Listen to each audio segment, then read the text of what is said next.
Yes, people, and welcome back to another episode of Life Lessons with Leighton McMenemy. I'm here with my good friend Fortune. How are you? Hello. How we doing? Not bad. And so, once again, we're going to be talking through Fortune's personal experience with mental health issues and just things that he's experienced throughout his life and that he wants to touch on to help people either learn about his experience and learn about other things as well, and to try and tackle mental health in a different light. So, let's take it all the way back to the start. So, what was your childhood and upbringing like, in particular? Just the usual, really. First few years, grew up in Coventry. First few years of my life, and then come over to Tamworth for my mum and my stepdad. And then it's literally just been kind of like the same repeated cycle since, but obviously just got older and, different things come into life. And yeah, it's just been the usual, really. Was there anything in particular that was traumatic, or anything that you thought might have stemmed any mental health issues in particular, or was it, like you say, a normal and kind of quite good upbringing? No, it was all right. I mean, I think I was a bit of a little shit in that when I was growing up. Am I allowed to say one? Yeah, for sure. Yeah, it's a bit of a little shit, to be fair, growing up, always just, being mischievous and stuff. But there was nothing really that was super traumatic. I mean, my dad passed away when I was 3 years old, but at that age you don't really kind of like understand. But I think if anything, it's just obviously growing up and not having that father role there where it's all around you, but you kind of just deal with it because you've had it from such a young age. So yeah, it's just been the usual, really. Mom's been good. Mom's a star. So yeah. And in particular, so like you just touched on, quite a serious subject that your dad passed away when you were 3. And how did that, obviously, like you just said, because you're young and it doesn't really impact on you that much, but did it play a part in anything in particular? How did it affect the whole family that was actually involved in that situation? Did it take its toll on them, or what was that kind of like? I think, for example, with the Marge, she's always been a strong person. Like, she's gone through different things and stuff in life, so she's always down with it how she can, and she's good like that. But I think as a family, because half the family's in Africa and Zimbabwe, there's been a bit of a divide, not provoked, but obviously just due to the distance and stuff. But now my auntie's over here and stuff, so yeah, I think the right people that mom needed around and that have been around, so it's not been too bad, man.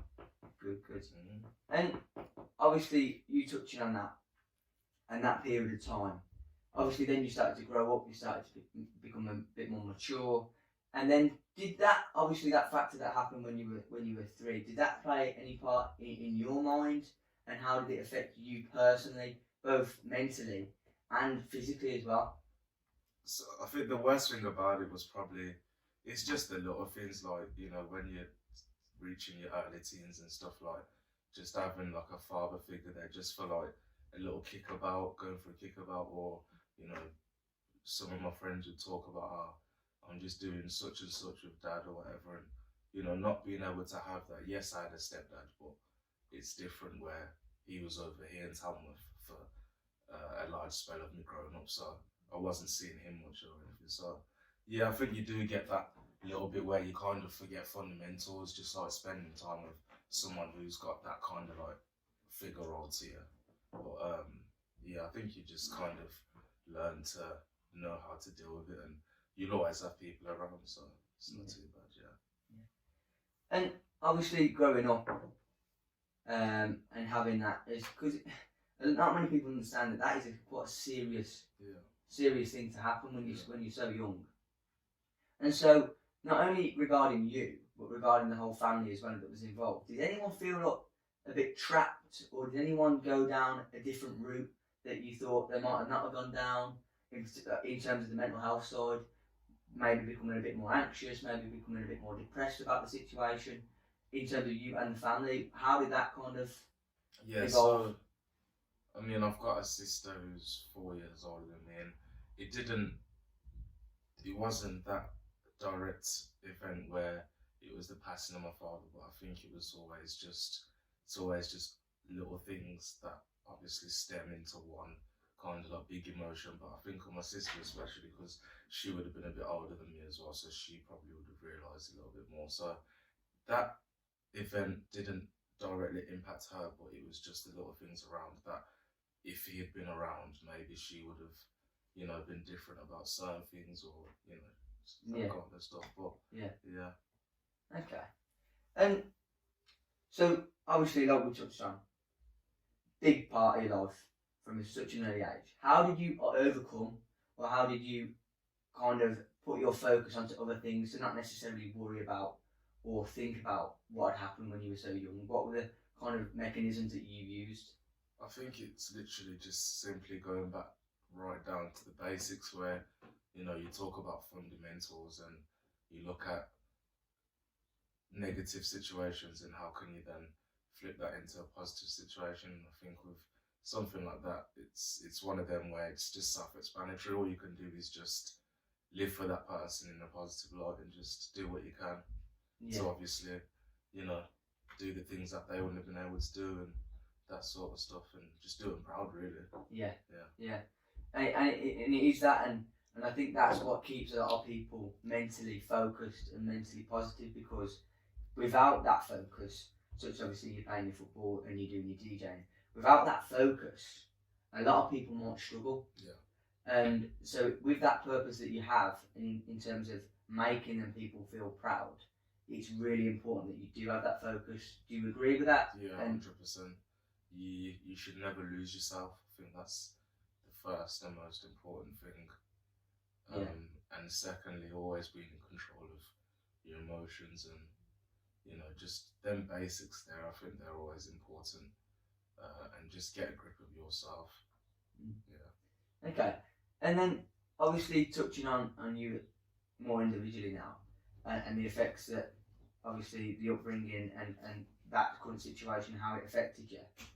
What was there a moment in your life where you thought, you know what, I'm actually feeling a lot more hurt and a lot more mentally depressed or anxious than you actually thought you would have? Is there a point where you thought, you know what, I'm actually struggling here and I do need to seek a little bit of help or speak to somebody about it? Yeah, that came probably about 3-4 years ago, and me personally, I actually have never like used the words like mental health. Really, I've never associated myself with them emotions. I try and stay positive, and maybe if you kind of like analyze my feelings and maybe behavior over that period where I felt those emotions, you could say it was down to probably mental health, but I kind of looked at it more as just grieving and just allowed myself to grieve. But it would have come round about when obviously I would have lost my brother. I think that's the biggest pain I've felt, and I probably will ever feel, I think. Yeah. Okay, and obviously with that, we're going to obviously touch on that part as well. How instrumental were the people you were around, whether it be your friends or your family, in trying to rekindle and refocus and move forward with your life and with the things that you were dealing with? Because like you said, you're touching on the grieving side of it, but I think for you maybe, but for a lot of men in particular, they struggle to accept that there's an actual problem, and they struggle to accept that, right, this is a mental issue that we need to focus on, and without actually accepting that, then we can't necessarily move forward. Now, you just said it was more about the grieving stage, which is understandable, but how instrumental were your family and the friends that you had around you in terms of you developing and improving as an individual? Yeah, definitely crucial. I think people in this life sometimes believe that they can get through things and certain, you know, events on their own accordance, and there is a lot of strong and independent people out there, but I think in a usual scenario you do obviously need them people around you that you know have got your back no matter what, and they know you as a person, so they're gonna know how to make you feel better, what to say, and just how genuinely how to make the situation a little bit more bearable. I think people understand that situations aren't rectifiable, but it's just learning how to deal with them. And that comes over a period of time. And obviously, moving forward now, we've touched on a little bit of the coping mechanisms that you may or may not have used. So in terms of that, what was your main focus? So what was your purpose in life? When these scenarios occurred, you thought to yourself, right, okay, that's the situation that's happened, but I've still got to deal with it and move forward. And what's your purpose? So what are you trying to achieve? Is it a step by step, or is it day by day, or is it month by month? How does that work in your eyes? So obviously, if we go back to 2016 times when that event would have happened with my brother, I think for the majority of the time, for like the first parts of going through, you know, all those emotions and stuff, I think I was kind of just riding through time, and you know, I was just seeing relevant people who I know understand me, and just got through that little stage. Then when I began to start feeling a bit better, I then thought more about what do I want to do, and I kind of just took it right back to basics, and I just thought I enjoy playing football, so I was playing football a lot. I think it's good to find distractions. That's what people forget. So that was a distraction there. And then that's when I was working at Fletcher's in Tamworth, just working on the bar. But obviously, people who know me will know I've always been into music, so I was just working there, just watching the DJs that were there and stuff, and just learning. I think the best way to absorb information is if you want to do it, and it's through learning. So I was just literally watching them DJs for ages, and then one day I just kind of thought I'm just going to give it a go. Then it just went from there, and that was another distraction that then turned into a career as such. Yeah. So Yeah. Okay. that's what I found. And for those people, obviously, you touched on another story there.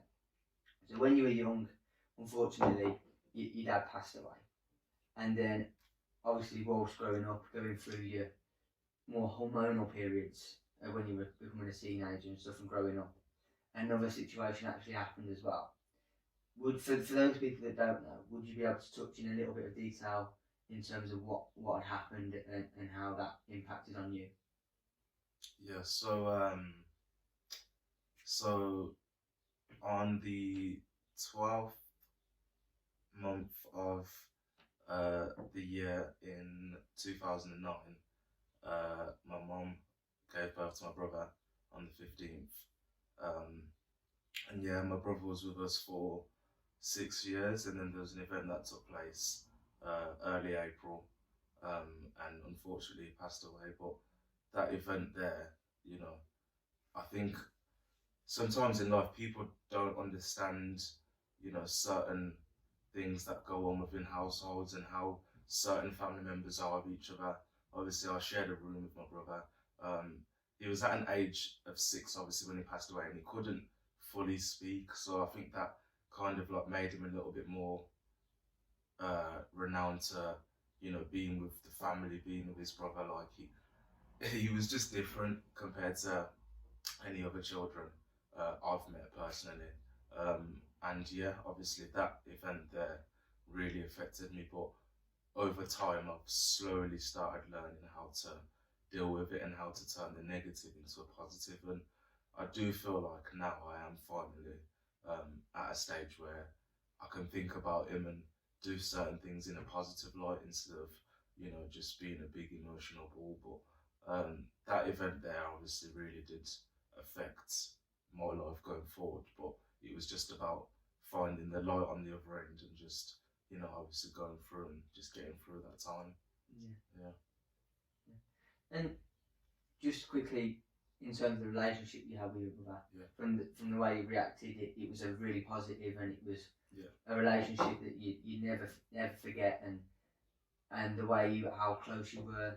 And just touch on that in a bit more detail. So that obviously you just said the connection with different siblings in your households are always different, and that's just the way it is. And for you, clearly, that the relationship with your brother was one that you just cherish, and you keep cherishing every moment of. So just touch on that relationship. And so the first thing I can say really is that for the people that watch this, the ones that know me on a personal one and know me from when Jaden was around, they will instantly know what I'm talking about.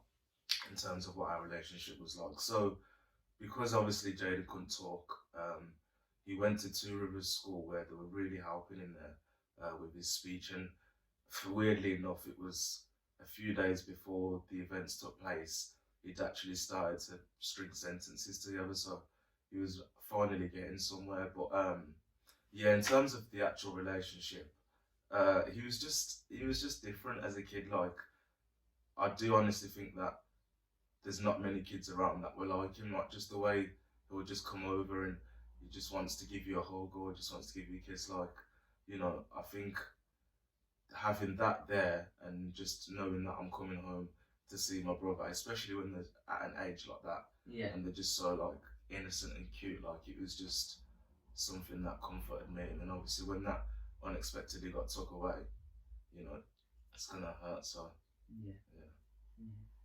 And regarding the actual situation, I mean, you don't have to talk about it if you don't want to, but just describe, like, if you can, in a small details, what actually happened regarding the situation.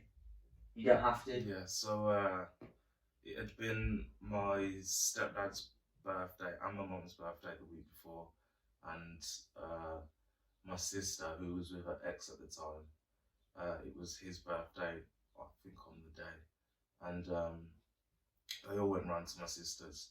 She lived at like a house where they had loads of different boat houses around, and basically Jaden had finished eating, and he was in the living room with my stepdad and my sister's ex, and then he got up, and instead of going into the kitchen to my mum and sister, he just opened the door, went outside, and for the people that, like I said, that know me and knew Jaden, that know how, like, he was just mischievous, always wanted to get up to no good, yeah, especially at that age. So he's seen a boathouse and he's tried to get onto the house, but it's obviously moved, and he fell into the water, and then yeah, he basically just drowned. They found him a little bit late, like probably about 10 minutes after he'd finished eating, rushed him to the hospital and stuff, but obviously from there he was on a ventilator for a week, but he'd had the worst possible brain damage you could get, so obviously from there they just did what was right. So yeah. So upsetting, and for me now, and looking at the way you are, obviously we're good friends, and the way you've reacted in that specific scenario to where you are now is just phenomenal. So I just want to appreciate that. And obviously we've touched on the relationship that you had with Jaden, and how emotionally frustrated or emotionally attached were you to the situation that had happened? Because you've also got the scenario when it happened at 3, where your dad passed away, and now you've got a situation that's just kicked in, and you've just lost your brother. So how? I mean, that's got to be such an emotional roller coaster for you to deal with. And what were the things that you kind of thought and dealt with, and what were the emotions running through your head at that point? I think there was a lot, to be honest, because from the top of my head, I think the main things that were like processing through my head was, like, I'm at sixth form at this stage. I'm probably about 18, working at JD and then working on the night time at Fletcher's. So I'm at a stage where I'm obviously just trying to mature and just, doing the right things, playing my football on a Saturday, then going straight to work at JD and stuff. So a lot of it was just questioning, and it was all about what ifs. And it was like that for a while, and it was about, why did it have to happen?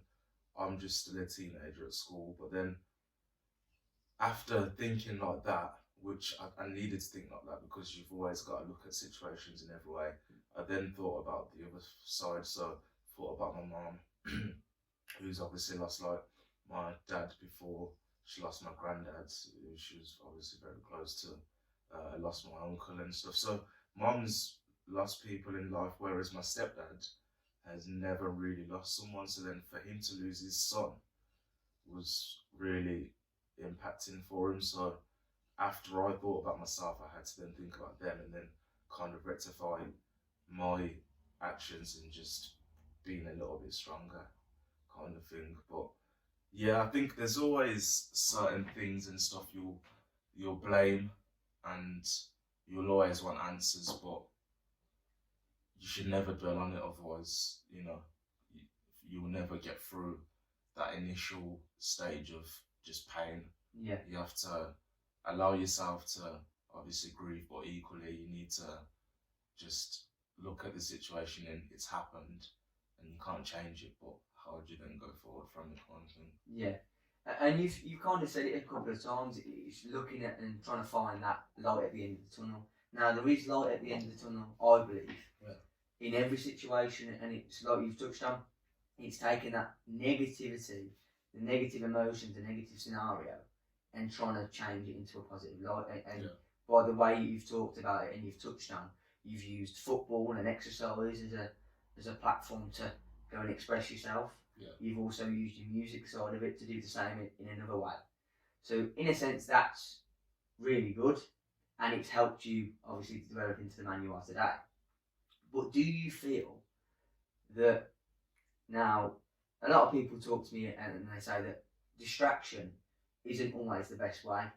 Now the reason being is because when we distract ourselves, we always occupy, such as doing your football or doing your DJing. But when we come back to realisation and we come back to life, when we finish that event, the problem's still going to be there. Yeah.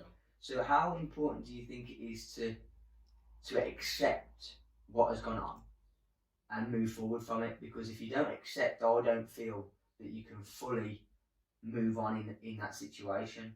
Yeah. Because you've occupied yourself, you've done whatever you can to try and move forward, but because you've ignored it and then you come back to realisation it's still there, that can play a different part, and that can also make people go down the wrong route and go down the other side. So how important do you think it is to accept? Yeah, I mean, I definitely would like to emphasise on what you just said there.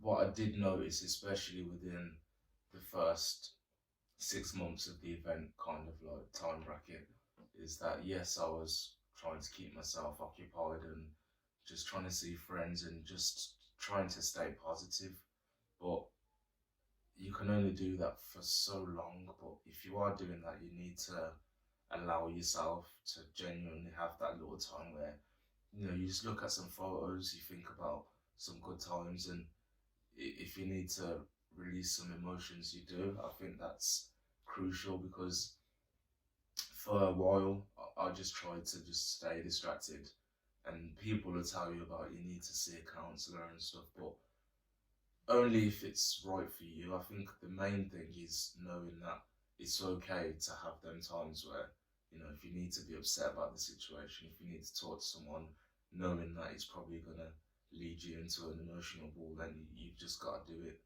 I think you can never hide away from situations. If there's anything I've learned, especially more so recently, is that the best way to deal with situations in this life we're in is just taking them head on, and just obviously knowing that whatever the outcome is the outcome, but you need to face your situations and just deal with it. And I mean, in a previous episode, we touched on the fact that as in common men scenarios and situations, I believe that we do struggle with empathy and we do struggle with that emotional side. But you've kind of flipped that stereotype in a sense, because you've just said to yourself, when I felt down, I had to get it out.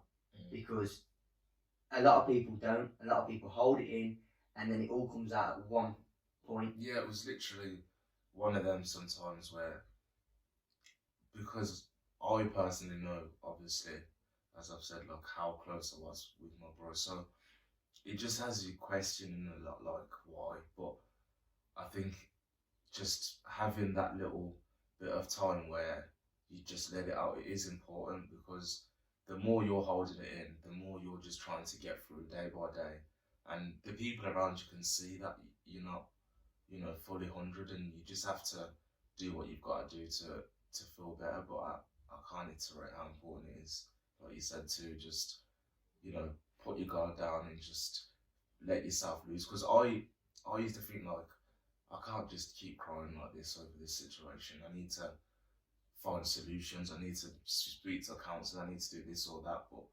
it wasn't about that. It was just about me allowing myself that time to feel those emotions, which is natural. And then over time, when you feel right, you then look at these same photos, but instead of crying, you're just smiling or you're having a conversation with someone, and it's just different. So definitely does come over time, but you need to put yourself in a position where you're pretty much rooting yourself to that stage where you can do that. Yeah, and you've just touched on there. Everyone's different. Yeah. And every scenario and every situation is different. And like for you, obviously, the counselling side wasn't for you. Yeah. But for other people it might be. Yeah. So what would you suggest to people that don't go and they try and deal with it themselves, because you've clearly dealt with it yourself and you've done it? Do you know what I'm trying to say? And for other people that might not even be possible. But for those that can do it, do you think they should do it and try and go alone, or do you think if you need the help, go for it? No, I think 100%. If you need the help, you've just got to go for it. I mean, with a lot of these like counselling contacts and stuff, it's hard for people to get in, especially if they can't provide for the service. If they need to get the service paid for them, it can take weeks or months. So yes, I can say you can do this or that to help the situation, but I think it's most important to just talk about it, even if it's to just family or friends or just like a teacher or someone who. I think sometimes it helps if the person doesn't really know too much about the situation, because they can give you a little more advice and a bit more honest advice. But I think anyhow, just getting someone who you can talk to and stuff always helps as well. So yeah, and that's quite interesting, really. That point that you just touched on, and saying that, because I've experienced it with a lot of people I've spoken to, and they said that they feel more comfortable with talking to someone they don't know about the situation rather than someone that they do know. Why do you think that is in terms of the situation that you were in? I think it allows you a little bit more vulnerability to open up if you want to, but equally, if you want to keep that guard up and not open up too much, but just let a little weight off your shoulders, you can do so, as you're always in control of the conversation, because obviously, it's about them helping you out, and they may not necessarily understand all of the aspects within the situation. So okay, good. And obviously you touched on your stepdad and how that affected the loss of your brother and how that affected him. So what was the family relationship like at that time? Knowing that you'd just obviously gone through such a traumatic period, and what was the kind of relationship with the family? Because it can either go one of two ways. It can either bring them a lot closer together, or it can try and dictate and it goes the opposite way. Yeah. How was that in your household through that period? We all just felt the same pain, as I've explained with Jaden, because like he couldn't talk, but he could still do everything for himself as normal, and he was just a good, bright kid who was just loving, like super loving. So I think in terms of the family, it just, if anything, it just left a huge gap. Yeah, that's all it did. My stepdad works nights, my mum works in the day, so Jaden would go to school. Obviously, mum would get him ready for school in the morning, and then he'd go to school. Mum goes to work. Then he gets back from school.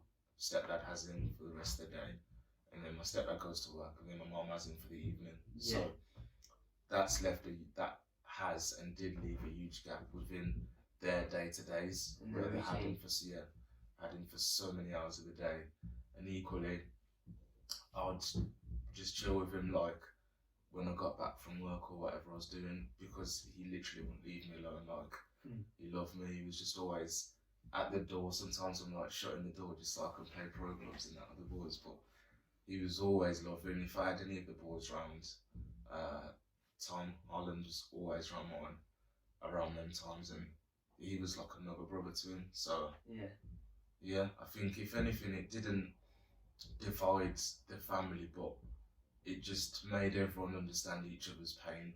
Yeah. If anything. Yeah. And obviously, you just touched on one of your friends there, Tom. And obviously, some situations like this one, and the last episode that I had with my uncle, it's that multiplier effect. Now, one situation which is as traumatic as what you've experienced can impact on a lot more people than you think it can. Yeah, 100%.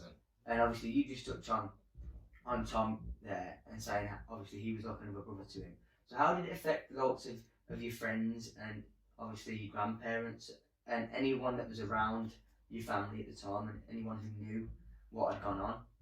Well, I think the best way to put it is, you know, death is not a nice thing and it's never easy.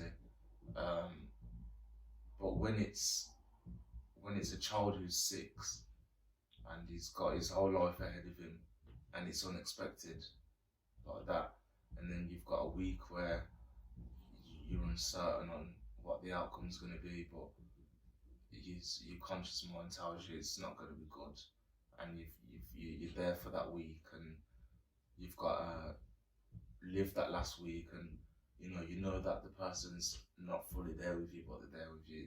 It's hard, and I would have had good friends around at the time who would have come to the hospital with me and stuff. Obviously, as I mentioned, Tom, he would have been one of them. He's always been around, and it's hard for them because they're coming to mine on a usual Tuesday, Wednesday evening, and we're just playing FIFA as such. Jaden's coming upstairs after being fed, and he's wanting to come in, and then he's trying to like jump onto like Tom's lap and touching everyone's faces and stuff, and then you go from that to like a week later, and he's not fully there with you. It's hard, especially for the family, but then even the people around, like friends and surrounding people that knew him, and they knew the love that he gave off, like for the people that genuinely knew him. It's difficult, and I think it's just hard to understand, especially for the people that like I said, knew him. But I think it's just one of them where you kind of just have to all be there for each other, really, and it's not one of them where this person can feel more down than that person. Everyone's going through the same thing, and we've all just gone from having him with us to not having him with us. So yeah. And moving on from that point, what was there a point in your life, obviously knowing the situations that have occurred, where you thought, this is the worst pain I've ever felt? And if so, what was that moment in your life where you thought, this is hitting me a lot harder than expected? And what were the things that you kind of did to overcome that? I know you've touched on using the external things such as your football and your DJing as a way out, but at what point did you think, this is actually like destroying me? Two different examples, really. I mean, if I'm honest, the pain never really goes away. I mean, I just get on with things and I just go about my day, and people will see like DJ 40 and they'll see me obviously trying to just do my own thing, stay in my own lane, just do what I want to do in my life. But it never goes away, and it's hard, man. I think even for the days where I'm my happiest and I'm just doing my bits, it's something that's always in the back of your mind. I'll think about him every day, and I'll think, why did it have to happen, and what can because I'd looked after him in the morning. That was the last day that I'd seen him properly, and he was just a little bit extra mischievous that day. I'm not going to get into what he was doing, but he was just being a little shit.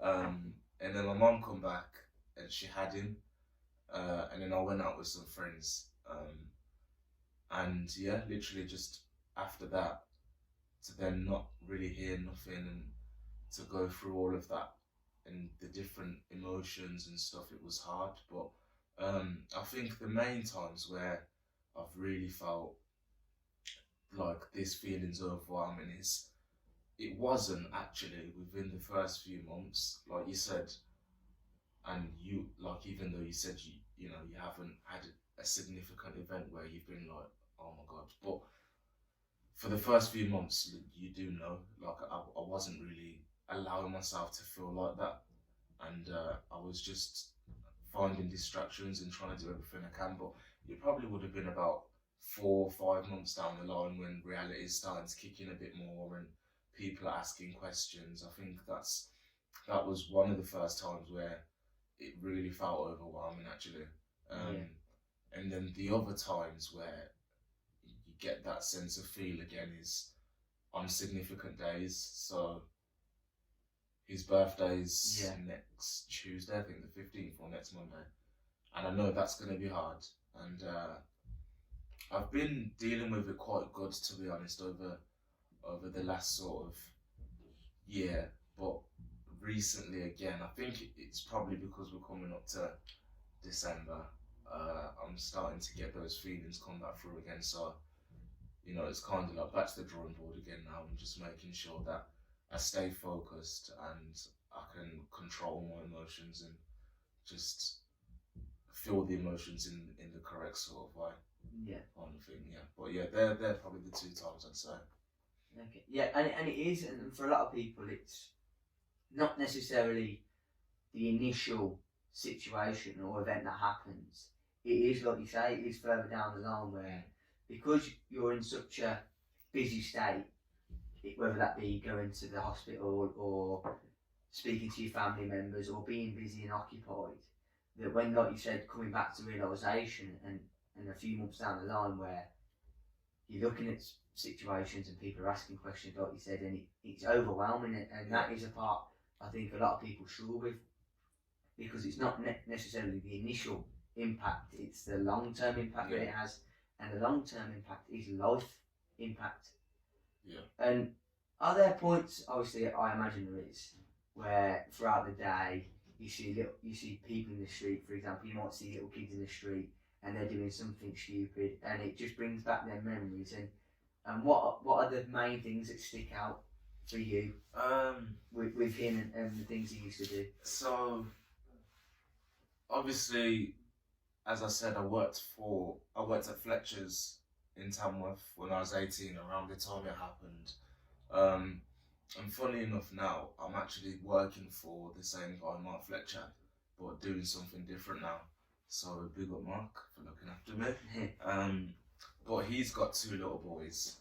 His youngest is 7, I think, Cody, and he's just innocent. Like at that age, they're just innocent and loving, and they just want to play and stuff, and like just having that around is nice. Like I personally really like kids, and I think it's almost definitely because of obviously having a brother and having to look after him for the years that I did.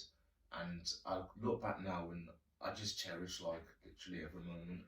And I do wish, like, you know, I could have a little extra 5 minutes with him again, but you know, you'll always have those emotions. But I think, yeah, just seeing, like, it was more so about 2 years ago, really, around when it was not so raw, but getting on with life, where I was still working at JD and there'd be kids coming in with parents and stuff, and it was hard. It was real hard to see it, because my mum used to bring Jaden into JD, and like all the staff would come straight over. Like he just had a big presence. Like everyone that met him loved him, and obviously mum used to bring him to work, and then to then go from that to obviously people coming in with their own kids and stuff, like it then hits home and reminds you of obviously what you had. But I think now it's only ever the case of seeing kids like in a positive light and just, you know, smiling and making sure they're all good and stuff as well.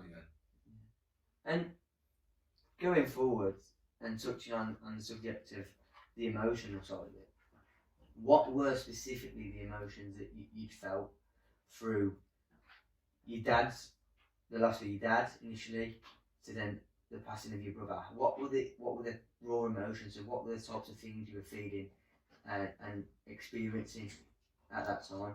I think a lot of it is just hurt. Like a lot of the emotions you feel are emotions you probably not shouldn't feel, but don't help your situation. Like, it's like I said, it's always about what ifs and why did this have to happen, and like, for example, with my brother's situation, because I'm just gonna say it how it is. I just feel like if my sister had never been with my ex, they wouldn't have been at that house, and it wouldn't have happened. And he wasn't a good person, so little things like that will always, bring certain feelings when you think about it. But I think as a collective, it's just one of them where, for the things you can't control, you just have to learn how to deal with instead of thinking about the situations in like a angry light or thinking, oh, what if this happened or what if that happened? You're allowed to think what if and stuff, but Yeah.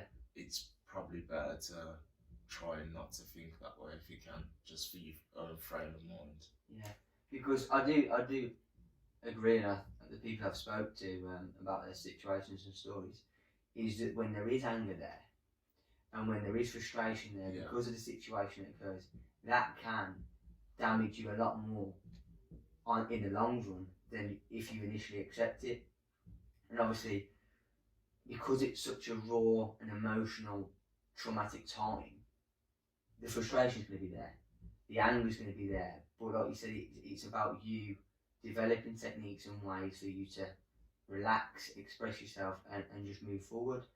And going on into obviously more of a recent time, what would you suggest to people, and what advice and evidence would you give to people that are struggling and experience this type of scenario?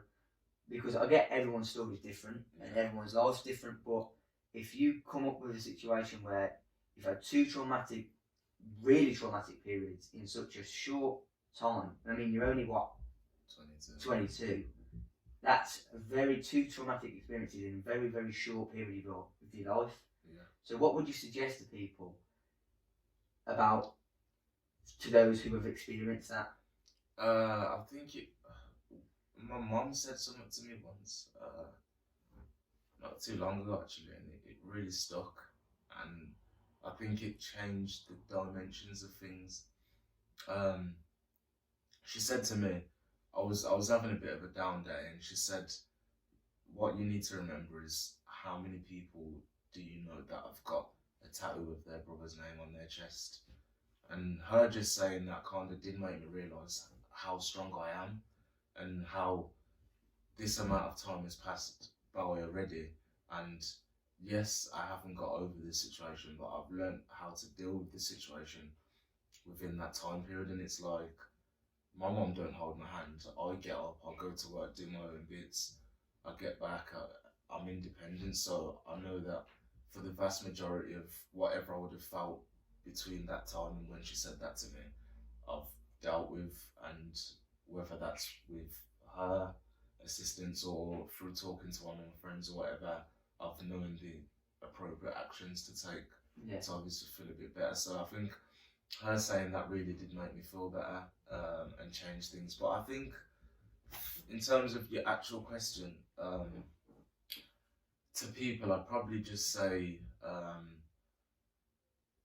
know that it's okay to obviously not feel okay. And I know that's a proper cliche saying, but it is true. Like, no matter who you are, you could be a big person with a big chest, or it doesn't really matter. I think it's just important to know that it's all right sometimes to feel upset, or to seek help, or to seek a conversation if it's needed, whether it's with a parent or a younger sibling or a friend. Like, it does genuinely make you feel better, and equally you're there for them as well, so you can bounce off each other. It's building your relationship. It's going to build that trust there, and it's going to build that loyalty, and it's good to talk to people. But I think equally, distractions are good as long as you're still facing your problem when it's necessary. Distractions are good. Get yourself out there and just go for a little food with a friend, or go for a drive or something. Just do something to take your mind off things, and deal with them emotions appropriately. And then obviously there's the other side of things where you can seek professional advice. So you can go speak to, like people that you can talk to for these kind of issues, counselling or whatever. But there is always ways, and there's different ways of going about it and making your scenario better. But I think definitely tackling your problem instead of trying to foot around it is always the best scenario to take. Yeah. In a situation like this. Yeah, and I think in life in general, I think it's another issue because for a lot of people, we have that fear factor, and it can be fear within a specific situation, the fear of how you're going to progress and how you're going to develop and where you're going to go, or the fear of actually tackling the issue head on. Yeah. And that is, for everyone I've spoke to about their life experiences, that is the number one thing that has kept coming up, and that is to tackle these situations head on, but do not ignore them, because if we ignore them, they're always going to be there. Now, they're always going to be there anyway, but it's the way they're there, because they can be there, but you can live with them and learn from them and move forward, or it can still be there and you go the other way and you don't accept it for what it is and you dwell on the emotions, and that can go in the reverse. But obviously we've touched on from start to where you are currently and the things that you're doing. But how have you dealt with the lockdowns and the COVID situation, knowing obviously, because obviously you're a DJ and stuff, and this is not anything linked to the stories, but it's a story in itself, because not having what you enjoy doing may affect you in the other way, and the fact that you've had to stop doing what you need to do, and it's put a pause on your career and a pause on what you're trying to get into. How has that affected you in terms of that? To be honest, I've kind of just looked at it as like, I'm 22 now. I'm not a kid, so I need to do what I need to do to make sure I'm good. And yes, this situation has been it's been a roller coaster, but it shouldn't be mixed into the things that I've been through, because if it is, then I believe I'm then starting to make excuses for myself, and I haven't got any time for that. And what I've learned really is that the world don't stop for anyone, so you've got to take appropriate actions to keep yourself going. And for the start of the lockdown,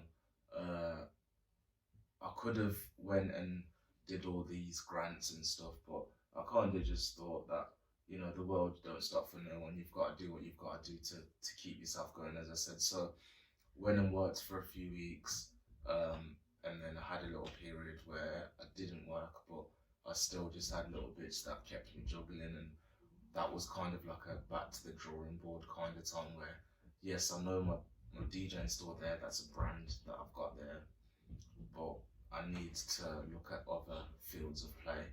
So then I went away, had a little week's holiday, had a good time in that in July, and then got back, and then that's obviously when I got back in touch with Fletch, and luckily he took me back in after not having actually seen or spoken to him properly since when I was back at Fletcher's, when I'd lost my bro around about that time, and they'd looked after me around about that time as well, to be fair to him. So I always knew the loyalty would be there if my hard work was there.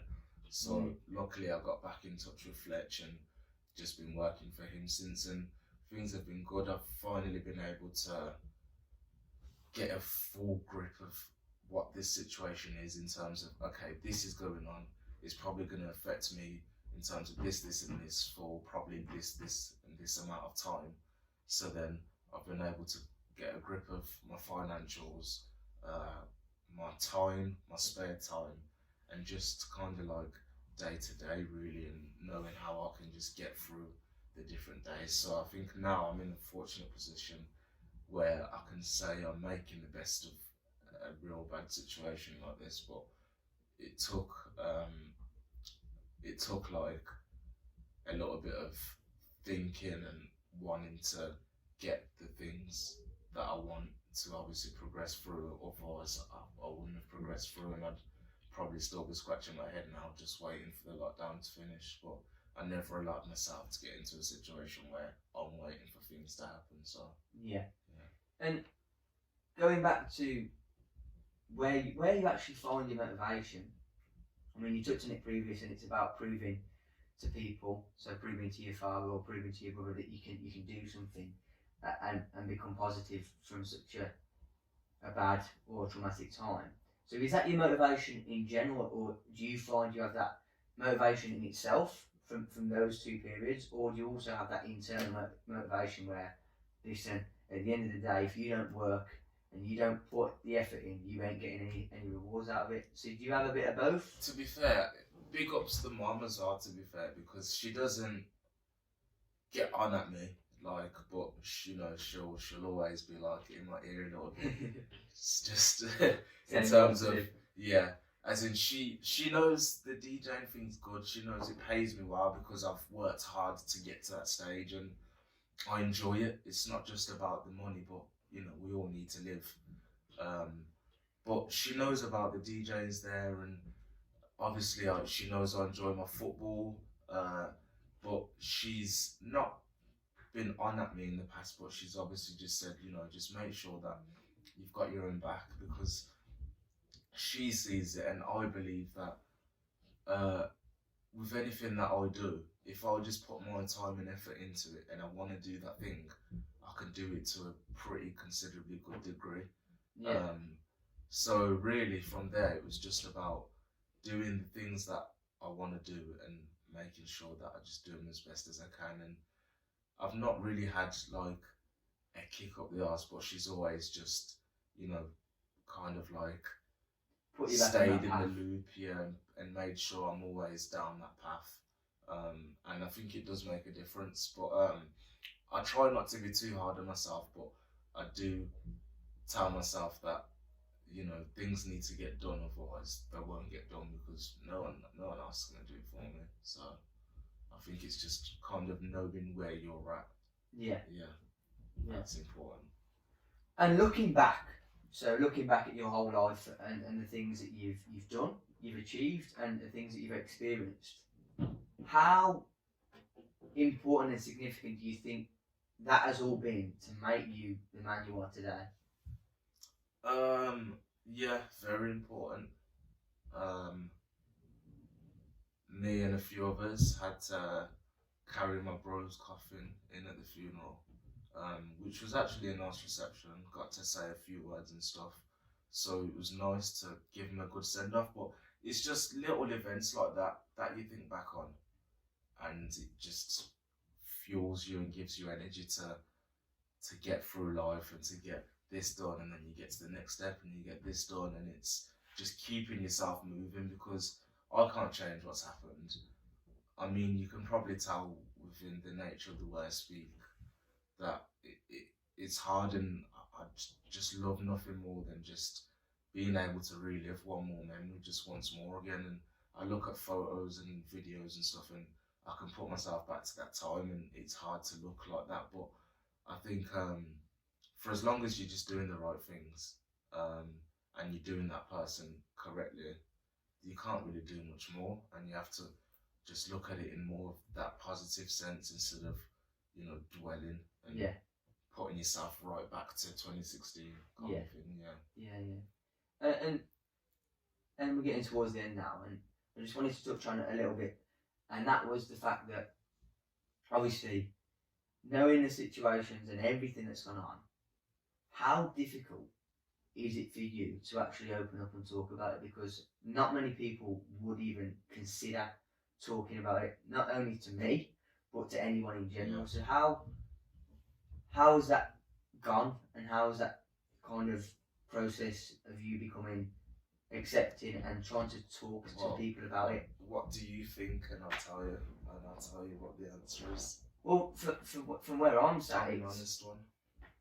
I think the way you've talked about it and the things we've discussed, I can see that you don't necessarily like opening up about it because of the emotional side and the things that you've experienced, but I can see, and it's obviously it's always going to be there, is the fact that you always talk about the good times because that's what pulls you through. Yeah. But in terms of the traumatic experience, I don't think you like to touch on. Is that a fair? Yeah, fair judgment? I think talking about the situation is probably the hardest thing ever, and there comes times in life where you have to tell people about it, and they need to understand what's going on. For example, if people are coming into your life, and I always find it difficult to do that. But sometimes you have to tell people. But yeah, I do agree. I think that's exactly how the situation pans out. It's probably the hardest thing for me to personally do out of anything. Ask me to lift 45 boxes in an hour, I'll probably get them boxes moved for you. But talking about this situation is probably what I find the hardest in this world. But equally, it gives me warmth within talking about it. Yeah. In the right way, yeah. And what would you like to get out of this conversation? So for me, you were talking and we're discussing the experience and life story that you've had. And for those people that are going to watch this, what do you want them to take from it? What would benefit you? And trying to give them advice or just make them realise that it's okay not to be okay, like we've said. Yeah, I think it's just letting people know who probably are similar to myself, where they stay busy, they're playing their football on the weekend, and then they've got a little brand they're working on or whatever, or they've got a good job that they enjoy doing, and obviously they've been through a traumatic experience like this, but they're trying to move on. I think my kind of like message to them really is for them to just know that people expect people like you and I to always just be okay. Like, yes, times pass by. He looks like he's doing all right. He's smiling. He's having a laugh and stuff. But I think what I want to iterate to people is that even though people have this, opinion of us where they think we're always all right and we're just getting through life and we're doing good, I think it's equally important for them to know that it's okay to feel this way, and internally we'll know what the feeling's like, but just speak to people and just let it out, because I'm not like depressed or I'm not dwelling or anything. I'm dealing with my situation and I'm bettering myself as a person. And yes, I have my good times now where I can move on with life, but know how to deal with that situation. But it's always going to be there. It will always be there, whether it's been spoken about or whether I'm out on a football pitch. I'm always going to think about the situation, because, like I said, when death's unexpected, even if the person's 60 years old or if the person's 25, 80, when it's unexpected, it hits hard.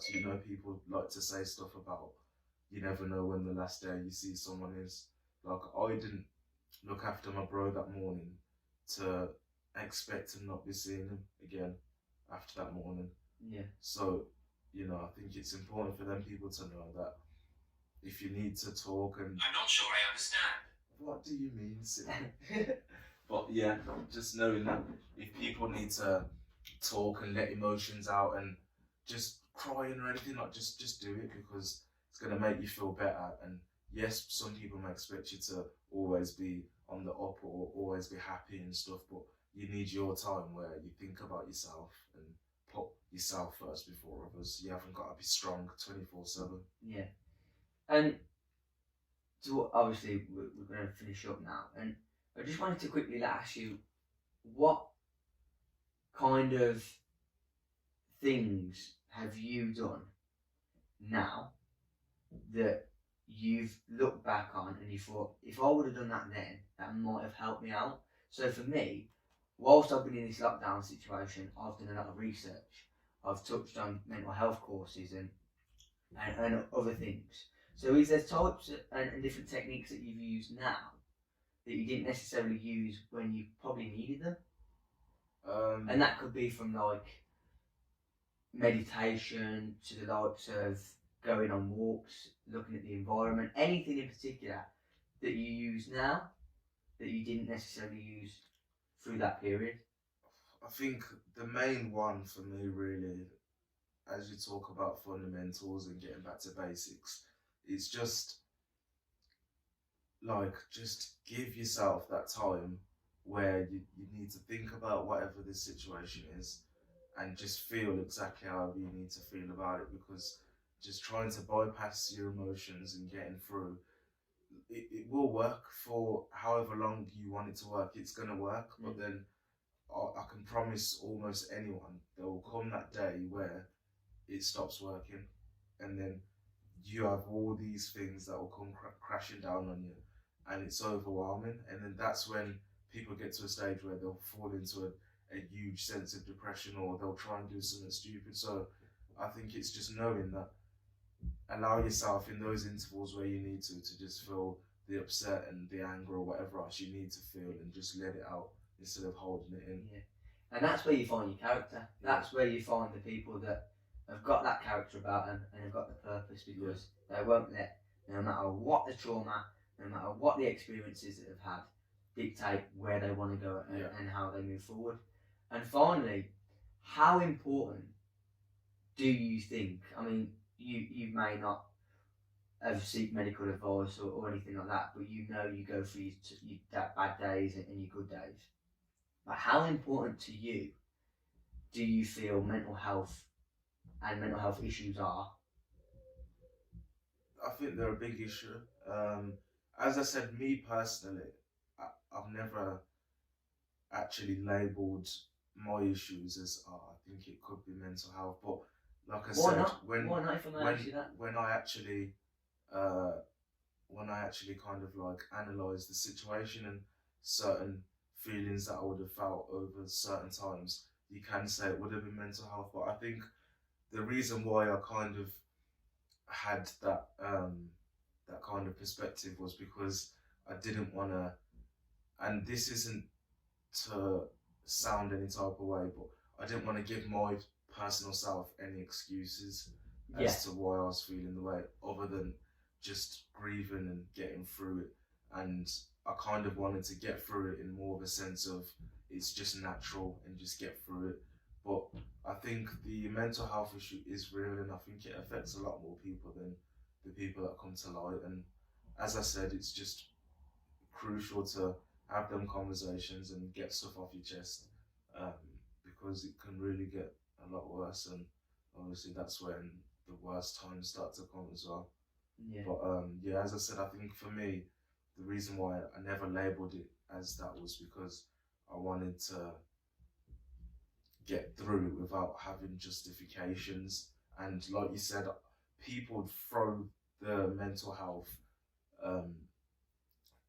accusation out a lot. People say they feel it, and on one of the previous episodes you had someone touched upon the fact that there's a lot of people out there, and yes, you can't answer for people, but I know there's some people that maybe use that term and overuse it.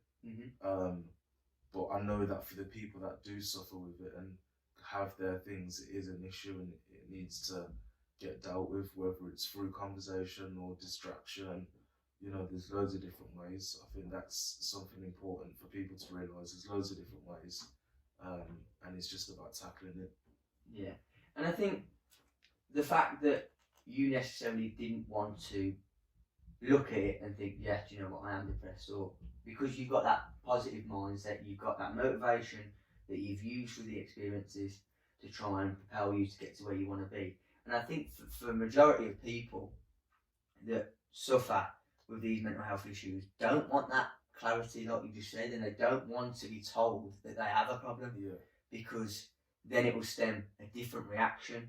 So you've been through the experience here and you've dealt with it internally, and you've got through it alone. Well, not necessarily alone, because you've used the people and talked to your family and friends about the situation. But for those people that struggle and don't really want to get that medical clarity and that justification, I think it is essential, and you probably agree, it is essential that you need that. Yeah. Because if you don't have that, luckily for you, you were strong enough and you were strong-minded to get through it. Yeah. But if you're not, then that can also go down a different path. I'll just say as simple as, if obviously you go through or are going through a time of trauma, if you don't seek help or want to help yourself, then that's the beginning of a bad issue, of a very bad issue. Yeah. And it's crucial that you take the appropriate steps to tackle your issue, or I promise you, it's just going to go downhill. And it's a shame because, for the things that you can't control, it's hard when you have to find your solutions, but it's as simple as, for the things you can't control, you shouldn't stress over, but you should work around them and do what you can. Yeah. And that's kind of the way I look at it now. Like I've said in the past, I haven't actually experienced anything to do with mental health or any mental health issues. I just love to learn and to look at other people's stories. And for me, the way I see it, and mental health is, and the lots of depression, anxiety, and these symptoms that come from it, I see it as like a science experiment. And that's the way I look at it. And it's like you just touched on, the things you control, you've got your control variables, the things that you can change, the things that you keep the same, and the things that you can't influence. And all these different variables you need to look at. Yeah. And it's so important that you do, because the fact that you just touched on it is, you can't control certain situations. Yeah. So why are you trying to dwell on them? If you can't control it, come up with a solution. And I only really, like in your head, you've got your own sayings, or you've got things that you really stand by. I only really started using that about the things you can't control. It was only really over lockdown, because it was the lockdown that made me realise. I think a lot of people would have used this period at some point to reflect, and over the lockdown, that's when I really infused that statement into my head about the things you can't control. And I think it comes at different times where you kind of realise your values and things that you want to go by and that sort of stuff. But also, one thing I do want to touch upon is, I know I personally haven't said about I was feeling anxious or I was feeling this emotion, but everyone's different, like Late said straight away. My sister has felt some of them things, and she's probably felt them quite severely, because I think after you go through a time like that, it's then getting back on your feet, and then you'll have another little obstacle, and then you then better yourself and you're better again, but then you have a lockdown come, and then it's like, so it's hard to juggle. As I said, me personally, I probably have, but I've tried not to think like that, but more so think about how I can just deal with the things and, just better myself. But I know from my sister's perspective, she would have felt some of those things that we've spoken about, especially her living on her own, and she got taken out of a job because of lockdown. So it is hard, but just to kind of like touch upon that, just so people know, we're all different, but that's someone who's got the same blood as me who's felt those feelings. So, don't think that it's okay to feel one way, or why am I not feeling this other way, or do I have to be like this? We're all different. It's just where you put yourself and obviously how you get through it. Yeah. And then finally, the last thing I just wanted to ask you was how important, I mean, the way I've spoke to you today and the things we've touched upon, is I can clearly see that you have such a strong mind and a positive mind and a positive outlook. Now, like we've said, that might not necessarily be every single day. Yeah. But from the way you come across and the persona that you give, is that you have that positive attitude towards life and towards the things that you want to do. So for those people who are watching, how vital and how crucial do you think having that mindset is to people? And it is because of things that you want to get done, or learning from an experience that's been traumatic, or whatever it may be. Touch upon the mindset thing for me. Yeah, it's absolutely crucial. I think you are a testimony of who you want to be.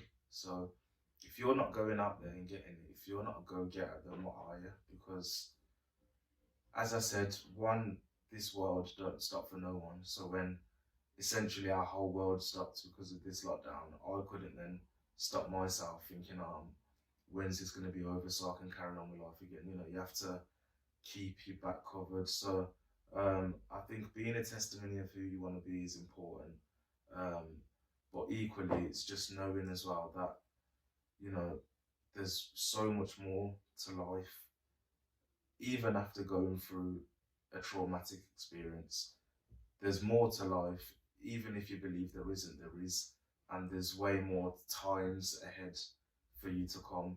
Good and bad, yes, but you know, you've still got your life ahead of you. So where someone's obviously lost their life, for example, or something, you should never use that as a way of losing your own life as well. You need to always have a firm grip of yourself and know exactly what you want to do in your life and kind of like what you've got to do to get there, and knowing that things happen in gradual steps. So it's not about making sure this happens today, but just slowly making those steps. Small baby steps. As everything happens for a reason. Okay. Well, obviously that's such a hard story for you to talk about, and just the emotion that it brings back, and I've enjoyed every single minute of it. So I just want to appreciate and thank you for that. Big love as always. Because that's it. Not many people have been through that kind of trauma and come out the other side. But like we've said, massively, and the main thing I want everyone to say from it is that there is light at the end of the tunnel. Believe you me, and Fortune's expressed a fascinating story from start to finish, and obviously that's something that he's had to put the courage to do, because he's already said he doesn't really feel comfortable and like talking about this issue. But once again, the main thing I'm doing this, and the main reason why I'm doing it, is to shed light on the mental health side of it. Now, Fortune is very positive and fortunate the fact that he didn't go down that route. He did it himself. He come back from a situation and traumatic periods and come out the other side from his own internal motivation and his own internal character. But for those of you that don't and are struggling with that, then that's why I'm doing this, and I want people to talk and express how valuable it can be to do that, to get all these symptoms and the mental health issues off your chest, because it does help, and it is an advice that we are sharing. And hopefully you've enjoyed this episode, and if you have got anything to comment, then please put the comments in below. Is there anything you want to say just to finish off? Yeah, I think the only thing for me really is firstly, big up yourself for having me.